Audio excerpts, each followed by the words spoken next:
Welcome. These will be my thoughts on Arrow, Season 2, Episode 17, Birds of Prey. The episode is rated TV-14, so this video there will be spoilers for the episode and all the ones leading up to it. Another episode I absolutely loved.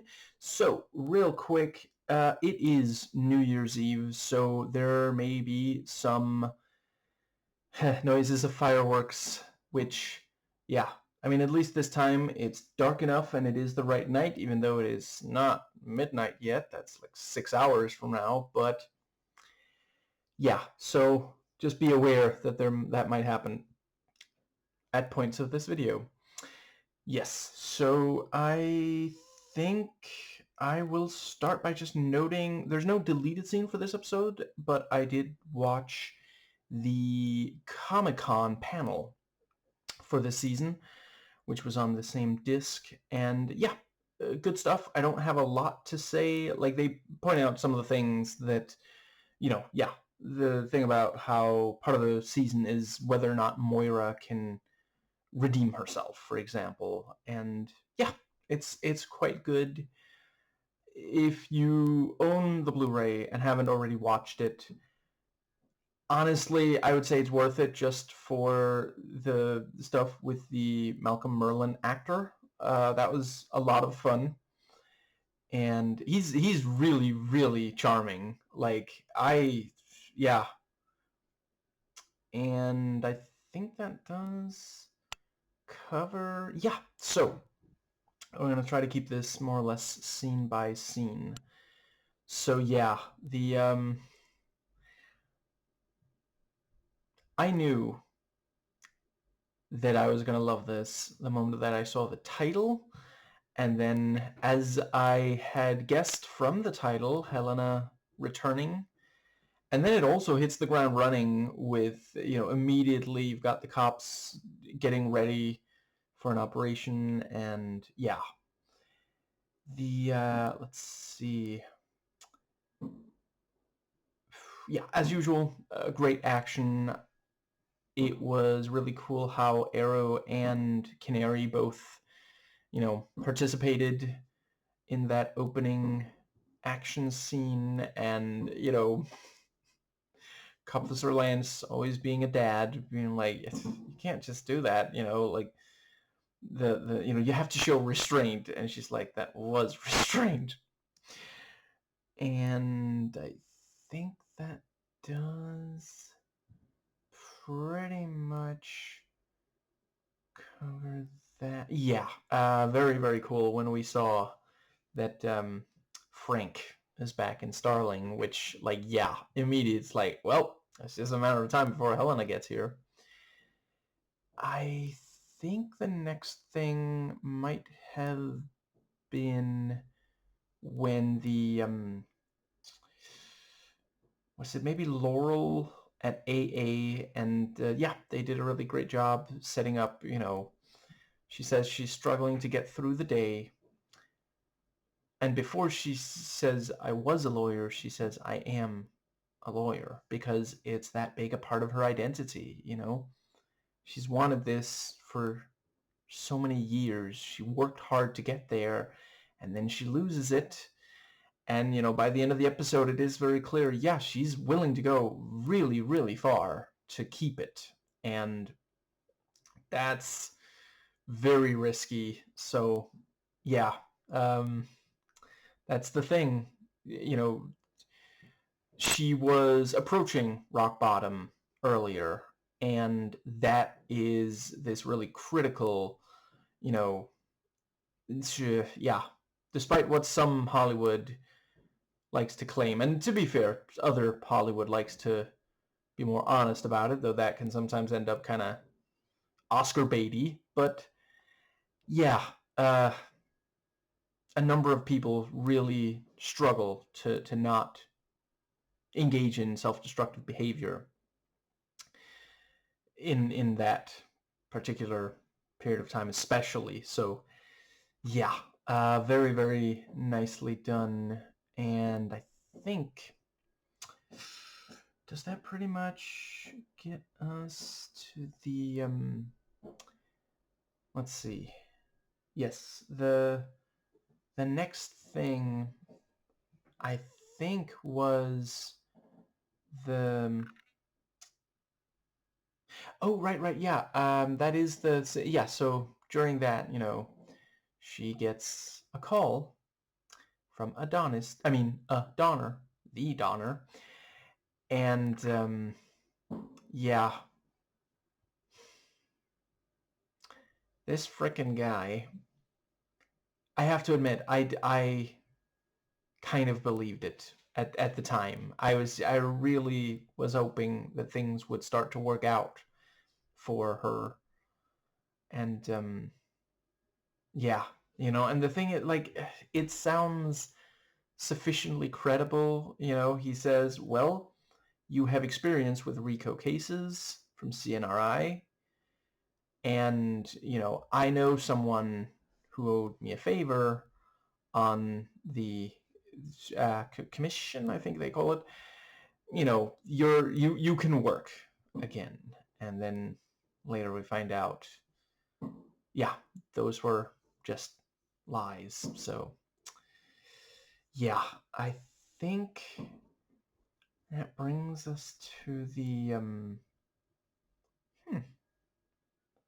right, I completely forgot that. Yeah, before that, yeah, when we see it's Frank, great cut with the Frank Bertinelli. Who's Frank Bertinelli? And then cut, and then we get the yeah, Sarah gets brought up to speed, and it also functions as reminder for the audience. It has been a little while since we last saw her. And yeah, the I kind of love how this is the everyone calls out Oliver episode. There's the thing about ex-girlfriend, and later Felicity has the crack about frat guys, and the Helena gets at least one good one as well. Yeah. Anyway, the so they talk about how they're definitely gonna have to deal with her. And I think the next thing is the part where so Roy has to go see what's going on with the rest of Team Arrow. I quite appreciated that they show he is, like, he's no longer with Thea, but he is still a part of Team Arrow. It's possible he's not going to go back into the field immediately, and at the same time, like, if the next episode has him back in the field, I'm sure they'll just have some line about, well, this last week you've shown progress, something like that. He didn't, like, kill someone. And I think I pretty much, let's see. Yeah, so the and I think that might be the scene where Roy gets her a bracelet, which also, that makes it completely clear that it's not that he's been going around thinking about breaking up with her. I think that does... Yeah, I quite like the thing about, the what was his name again? Michael, just reserved a car. Michael's been dead for years, which makes, which makes it impressive that he just rented a car. And genuinely clever to have, like, a decoy, because, like, obviously Helena knew they were going to be watching for her, and really threw them off to, and I think, so they go into, and first, Arrow stands in front of the car, and then Canary is behind the car, and Roy walks up, and the guy shoots, and it's like, once we know, it was like a frat guy who, she paid him to do this, like, I mean, he has no idea what's going on. He just thinks that, like, people are attacking him. So he is like just defending himself kind of thing, so yeah, that was, but yeah, Felicity's line about, he's a frat guy, obviously, and the line about, they'll do anything for someone with boobs. And Oliver, you really opened the door there. I was a frat guy. And Felicity's like, I rest my case. Yeah. I mean, most of that's in his past, though he does still, sometimes have a little bit of a soft spot for some of the women that he cares deeply about. So yeah. Oh right, Sarah had the crack about the baby arrows. That was another dig at Oliver in this episode. Yeah, I thought they handled it well. About like, I mean, I mostly side with Oliver. It did not look like Roy was going to stop before calling him Speedy, which it is kind of funny because apparently that's his, in the comics he goes by Speedy. So here it's like, don't call me Speedy. But the yeah. Again, he could have gone significantly further. He did get shot. So, one can understand why he did something, but, after throwing the guy over there, like he could say to Arrow, listen, I need to take a deep breath here. You go deal with him. Because at this point, the guy's not a threat, But the, and ideally, all he would do is, like, grab the gun from him and, like, I don't know, rip out the steering wheel or something, or the stealing weir. We're stealing steering wheels. Should be a name of a chop shop. Anyway, I think that does bring us to the No, yeah, I think that let's see. Yeah, there's the conversation. Yeah, I liked Sarah, being like, you should probably talk to Roy, and yeah, he is continuing to heal really quickly, and have a conversation about his control. Yeah, I think that brings us to, yeah. So Sarah goes to talk to Laurel, and at first just says, oh, why didn't you call me? I want to hear good news like that, but or I guess that's not, might not be, but yeah. And Laurel's like, well, I thought you and Dad might try to talk me out of it, which is why you're here. And I liked Sarah slipping up and saying, I mean, Helena Borelli is coming to the city, and Laura's like, how do you know that? And Sarah's like, I mean, I don't know that. I'm just thinking out loud here, just, yeah. And I think that does bring us to, oh, right. I think by this point we have already seen Helena in the actual car that she was in. And yeah, that was very clever. She didn't use the card because, like, she knew that would get spotted. And the and it is one of those things, like, sometimes, when we saw her in the first season, she would at times do things that were not the most careful. So it felt credible that she might make this mistake, but at the same time, no, by now she's gotten really good at this. She really makes very few mistakes in this episode. She falls for the trap, but other than that, from her certain point of view, she does the things that make perfect sense. So, was that entire bit? Let's see. The next thing might have been the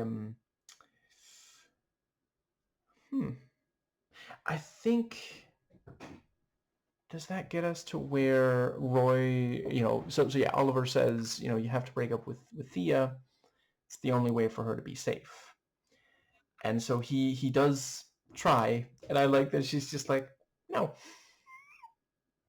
Because, like, she's a better person than she was when we first met her, but she's still, yeah. Uh, she's young, she's rich, she's used to getting, her way. So I think, yeah, and I thought they did a good job. You have the little thing with, the other employee there, who actually, was that who Roy was there with in the room, or was it a guest? I'm not entirely sure. I only saw her face very briefly both times, but if it was even the same person. But yeah, she's like, oh, they said we didn't have more vodka, and I'm a little scared. Can you help? That feels like the kind of thing that Thea would have to deal with immediately, but also not a thing where, like by the end of the episode, we don't even know what happened there, and it's like, yeah, sure, it's not a big deal. It's just they needed to get her away from Roy so that we don't know exactly where that's going to land, and yeah, very nicely done. There was actually a recent video by, let's see, I think, because he's got two channels. I think he calls it Savage Writing Advice or something like that. And he did a video talking about I think it was 7 types of dialogue. And he mentioned CW/MCU dialogue as this like utilitarian, which, yeah, not the highest praise, but, for this sort of thing, it works. I think that does bring us to, let's see.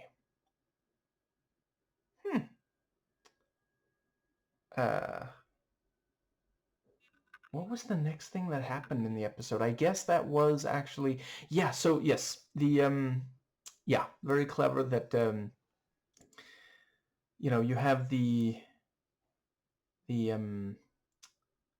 yeah, Bertinelli being brought in, and Oliver's there, and yeah, he's like, I'm here to support you, which very, very smooth line, with, I heard the prosecutor was, amazing. And it feels like, yeah, I can absolutely believe that she would think, yeah, he's just here to be supportive. He does want her to get better. And I think that, yes, so yeah, you have the thing about, why are they bringing him in through the front? And immediately we, the audience who know what kind of show this is, are like, oh, this is gonna, something's gonna happen here. And yeah, really, really cool. Yeah, double cross, triple cross kind of situation. The thing about, you set a trap. You remember when you taught me to be prepared for anything? And that's the thing. Like, yeah, she had some people there. Yeah. And let's see. So Oliver manages to get Frank out of there. And right, also really appreciated him trying to talk her down. And of course, at this point, she is not ready to. She's not receptive to that. I know I said it at least once before about her, because this is not the first episode she's in, but the actress playing Helena Bertinelli, fantastic performance. Like, she does some solid, subtle acting in this episode. Like, some of it is just like, badassness. But like when she's talking to Laurel and she's like, she's not crying, but she does like appreciate, oh, wow, we're actually in a similar situation. Or like, it would be extremely hypocritical of her at this point to, yeah, be as harsh as she. So, she takes her as a hostage, but she is seemingly going to let her go as long as she gets her father, And later when she talks about, I guess I'll talk about when I get there, but just, yeah, really, really solid performance. But yeah, let's see, so we find out that Laurel did not get out of the building. I liked Cop Officer Lance, hitting Donner, because, like, seriously, what a jerk. Holy crap. Yeah. I mean, I feel like it goes to show there are a number of people who, once someone struggles with addiction, a lot of people just don't care about them anymore, don't see them as human. The war on drugs is a big part of why, and you don't have to take my word for the documented fact that it was always about profit. It wasn't about protecting people from narcotics. Other people have discussed it at length. And it was admitted by one of the people who came up with it. But let's see. Yes. So Laurel is still in the building, and Huntress is in there with, hostages. And then Canary gets in there. And I mean, it's already been Christmas, and, I got some, very nice episodes around that time as well, but Die Hard with the Lances sisters, like, holy crap, that was, yeah, love it. And I think that does cover, yeah, I thought it worked really well. I'm kind of a mark for, once Sarah protects, you have the thing about, like, they're both talking, they're talking about each other to each other, but Laurel can't know who Sarah is. So, that worked really well. Right. And I like when, so Oliver goes to talk to, and you have the thing about Lance calls Arrow and is like, Oliver, why is your phone ringing? And he shows, and like, that's my mom. Very clever. That I mean, yeah, he thought of that. It's not impossible. Every so often they're in the same place at the same time, and Lance sometimes makes that call. So it's important that it looks like, and that's easy enough. Like, it doesn't. What's the word? It shows the name and possibly photo that you ask it to. There are other people, like, there are people in real life who have written something, other than the person's actual name under the contact information. So yeah. And I like the thing about, Lance just called. Oh, the Arrow. Oh. She goes oh and uh-oh several times in this episode, and I'm here for it. I really, really like her line reads. Like, the way she delivers, she gets this character 100%. And, like, I think I said it in at least one other video, because this is not the first time, so like I mentioned, I watched the ComCom panel.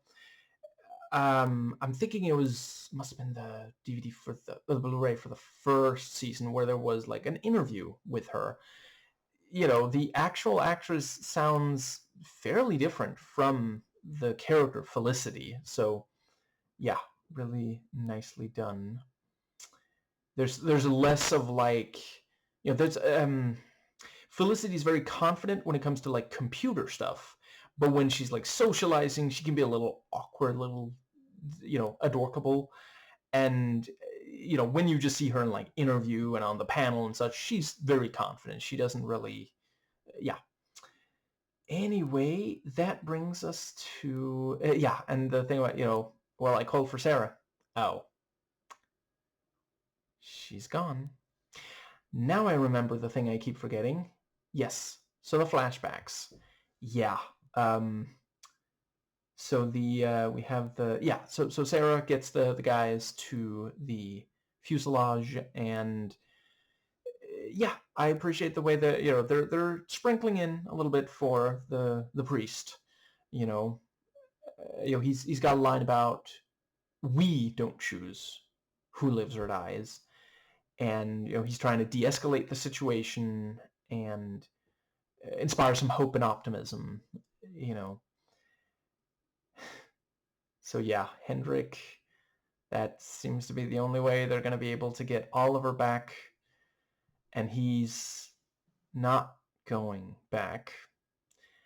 And I'm afraid I forget his name, but the Bratva guy, who basically says, are you gonna bark all day, little doggy? Or are you gonna bite? And that brings us to let's see. I think there's at least one more. Yeah. So Slade calls her, and the way he treats Oliver, shocking. And yeah, at this point, like he is willing to, I mean, would he? I think. I mean, he said that he would kill him, but he also said, yeah, Sarah didn't hear that he wants to torture him for a long time. And he said, that he could cause cardiac arrest with the shocking, was it 7 milliamperes, if that's how I pronounce that? Probably not. And, I mean, cardiac arrest, you can be brought back from that, especially if the person trying to resuscitate you has something that can give an electrical shock. So I think that's what he's planning, and that is horrifying. And yeah, at one point, he tattoos, on Oliver's back, the shadow tattoo. And yeah, by the end of the episode, it seems like maybe Sarah is willing to give up Hendrik. But on the other hand, I mean, her tying him up, they had to knock him out to get him to not, aim the gun at people. And yeah, I don't know. I'm not entirely sure exactly what she's going to do. I like Slade calling her out for not being the best liar in this episode, in the present day scenes as well. And I think that might cover the various flashbacks. I really appreciate that Oliver actually tells Sarah, don't give him anything. Like, wow. He really has, in these flashbacks, like in the present day, it was from the start, but, he's a much stronger willed person now than at the start. Yes, that brings us back to the present day with so Canary helping Laurel, and I did like that Laurel does get to fight, and it's this thing of like, well, up against someone like this, I could buy her needing help. And yeah, I was genuinely not sure if Sarah was going to kill that guy for getting so close to her sister. I liked that. So it's not a verbal line, but like when Oliver asks where, there's a thing about, where is Sarah? And the answer comes visually shortly after. She's where Laurel is, and yeah, that is very much, yeah, she is not going to let something happen to Laurel. And yeah, I like the detail that Helena actually is angered by, seeing someone who's married. Or is it engaged? I can never... I think it might be an engagement ring, because it's pretty flashy. I feel like I'm not an expert or anything, but I feel like engagement rings are the flashier ones, because the marketing department managed to convince a lot of people. What was it again? 3 months salary or something? And it's just like, it's a slogan, it's not actually something that regular people thought of. It's something that someone thought of to make a lot of money off people who, yeah. And I'll admit, I myself sometimes fall for marketing. You know, it can be difficult to avoid. The yes, so the, let's see, yeah, really really cool seeing Huntress and Canary fighting. Holy crap. Throwing her out a window, and then she manages to save herself with the yeah. And then, you know, Huntress is standing there. She has a chance to shoot, or almost has a chance to shoot, but then Oliver shows up to, yeah. And yeah, now Laurel's a hostage, and, you know, Huntress remembers the whole, yeah. And I did like that they, you know, briefly relate to each other about, you know, because they both remember that night talking. And yeah, we have the line about, you know, once you let the darkness in, it never leaves you. And the moment she said that, you know, it's one of those things, because, like, yeah, that's something Helena right now feels. And it's unclear by the end of the episode if that's going to remain the case.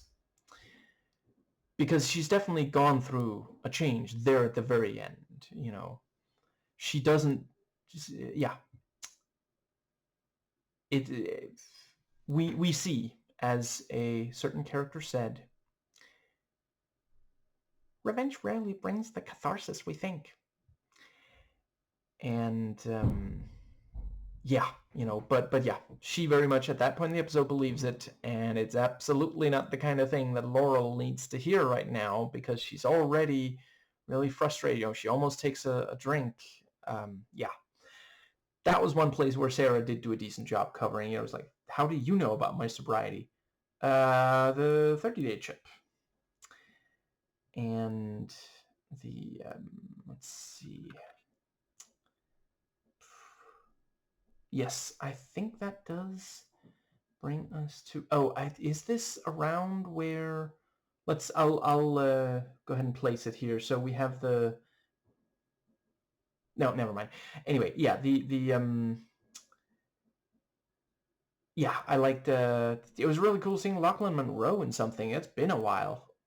Yeah, I like pretty much everything his performances and the things I've seen. I'm not the biggest fan of Scary Movie 1. I think he does a good job in it.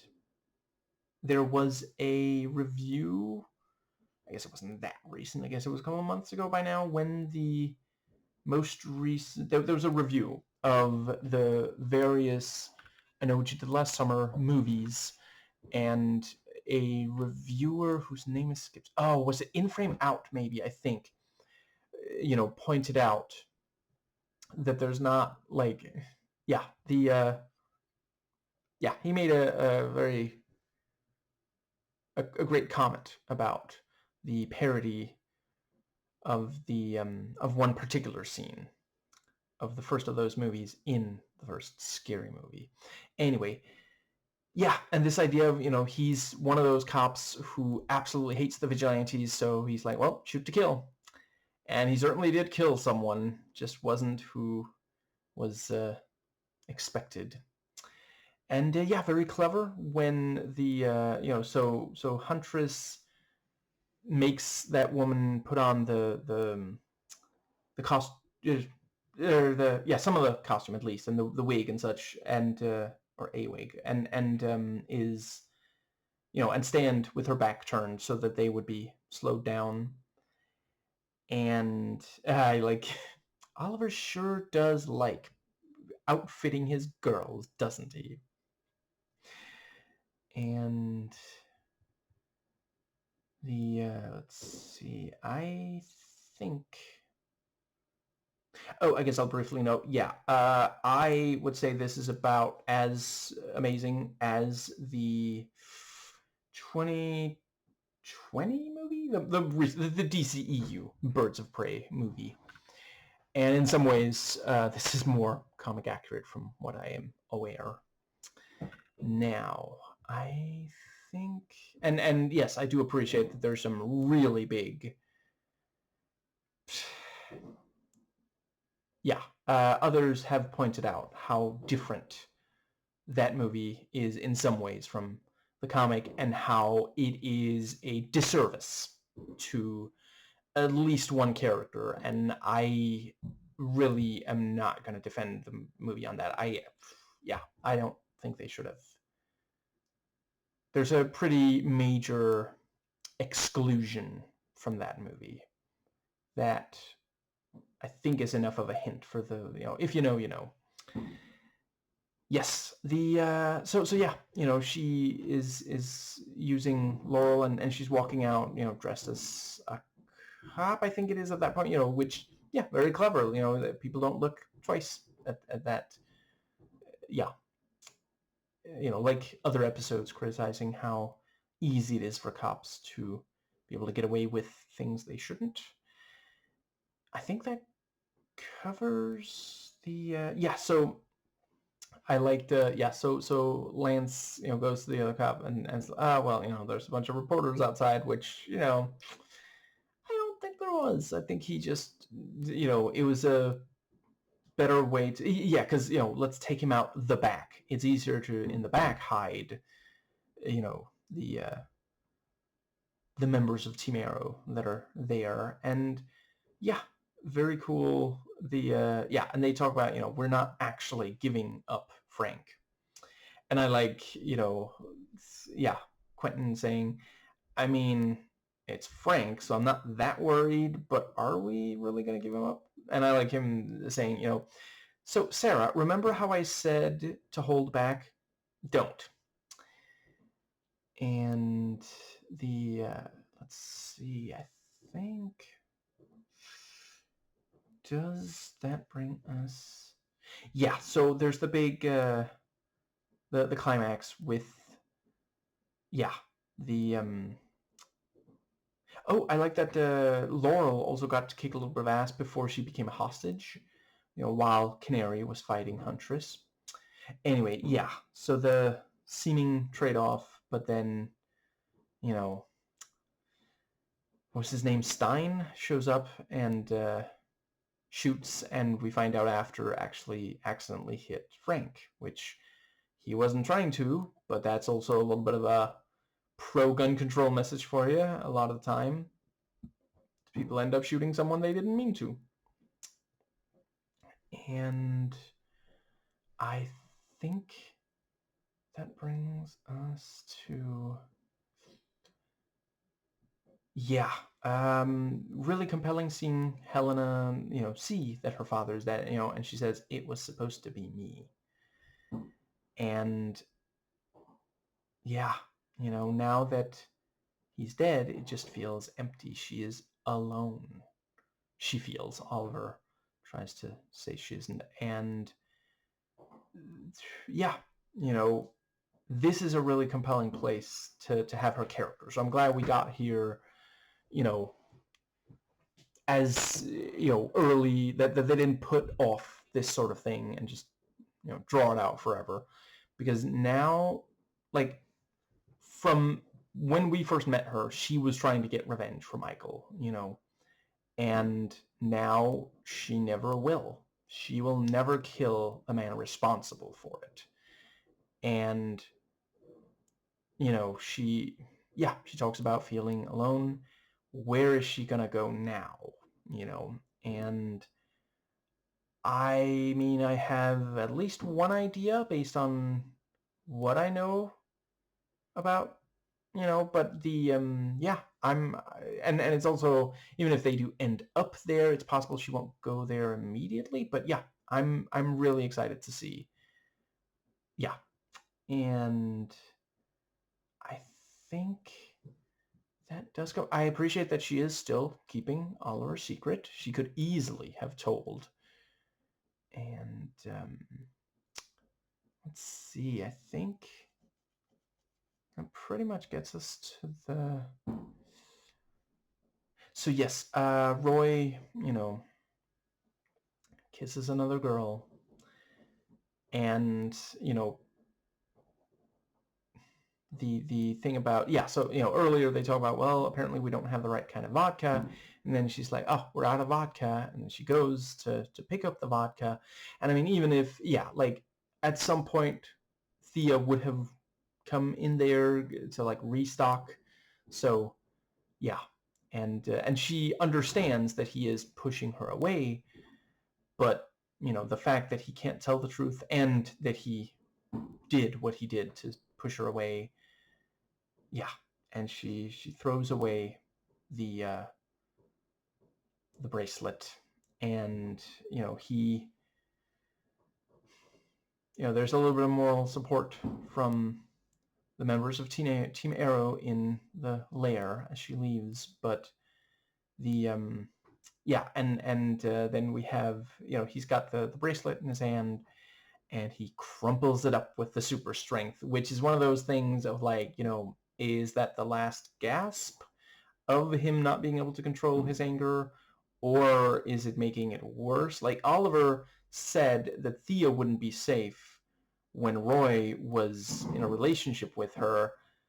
Technically, this doesn't protect other people from him, and yeah, I think the camera might be picking up at least some of those fireworks noises. Anyway, I'm gonna try to see if I can't deafen it. I am closer to the microphone, so it should hopefully it's not.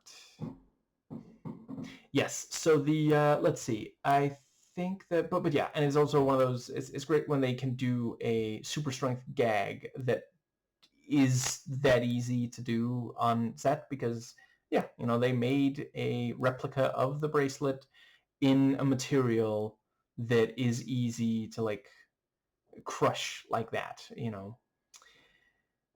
And I think that does bring us to the blackmail. So yeah, you know, we're told that Donner has been fired, and it was only his idea. Nobody else knew. But Laurel blackmails because, like, now it's basically just a few people who know, and certainly, essentially, no one outside of the, lawyers and law enforcement and such. So, yeah, she has something, and, she says the thing about once you let the darkness in. Yeah. I think that does cover the, and I really appreciate it for her character, for the arc. It was very much her decision.